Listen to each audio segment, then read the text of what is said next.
சாய் பக்தர்களுக்கு என் அன்பு வணக்கங்கள். ஓம் சாய்ராம். என் அன்பு குழந்தையே, எப்படியாவது உன்னை பிரிந்த உன் வாழ்க்கை துணியை உன்னோடு சேர்த்துவிட வேண்டும் என்று உன்னை விட நான் தான் ஆசைப்பட்டேன். ஆனால் இன்று நான் கூறுகிறேன், இனி உங்கள் நினைப்பை நீ மறந்துவிடு. எதனால் என்று முழுமையாக கூறத்தான் வந்திருக்கின்றேன். சாயப்பா, தவறுகள் செய்தாலும் அதை தவறு என்று எடுத்துச் சொல்லிவிட்டால் அந்த தவறு என்று புரிந்தது. மீண்டும் இந்த தவறு நடக்காமல் பார்த்து கொள்வது அவரவர் கையில்தான் இருக்கிறது. தவறு என்று தெரிந்தும், தவறுக்கு தண்டனை கிடைக்கும் என்று தெரிந்தும் மீண்டும் இந்த தவறை செய்து கொண்டிருந்தால் மனிதர்கள் மட்டுமல்ல, தெய்வங்களும் கூட மன்னிக்காது.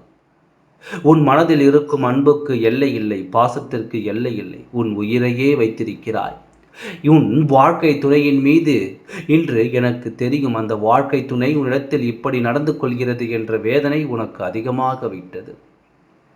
எப்படியாவது உன் வாழ்வில் மீண்டும் புன்னகையை வரவழைத்து விட வேண்டும், நிம்மதியை தந்துவிட வேண்டும் என்று உன் சாயப்பா அதற்காகத்தான் கண்களை மூடாமல் அனுதினமும் உன்னையும் உன் வாழ்க்கை துணையையும் பார்த்து கொண்டிருந்தேன்.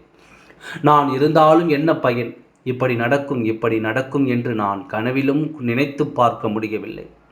இப்படி ஒரு வார்த்தையை உன்னிடத்தில் வந்து நான் கூறுவேன் என்று எதிர்பார்க்கவில்லை.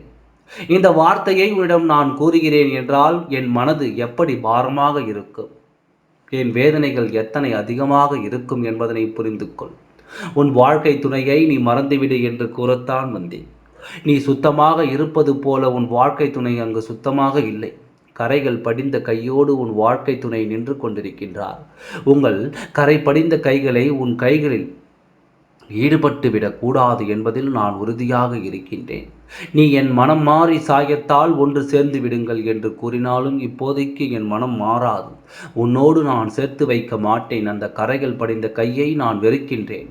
தவறு என்று நான் புத்திமதி சொல்லி இருக்கின்றேன். அதை கேட்டு திரும்பினால் வாய்ப்புண்டு, இல்லை என்றால் வாய்ப்புகளே இல்லை என்பதை நான் உறுதியாக உள்ளத்தில் சொல்லிக் கொள்கின்றேன்.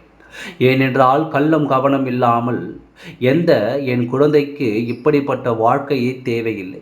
நான் இருக்கின்றேன். இதைவிட அழகான வாழ்க்கையை உருவாக்கி தர என்னால் முடியும். என்னை நம்பினால் பொறுமையாக இருங்கள். மீண்டும் உனக்கு துரோகம் மிச்சமாகும் என்பதை நான் அடித்து கூறுகின்றேன்.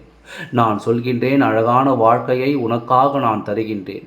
நீ ஆசைப்பட்டது போலவே உன் வாழ்க்கையை இனிமையாக அமைய தலையில் தூக்கி வைத்து ஆடும் அளவு ஒரு உறவை நான் உனக்கு தருகின்றேன். பொறுமையாக நம்பிக்கையாக இருந்தால் நல்லது நடக்கும் என்று இந்த சாயப்பா சத்தியம் செய்து கொடுக்கின்றேன். ஓம் சாய்ராம். நன்றி, வணக்கம்.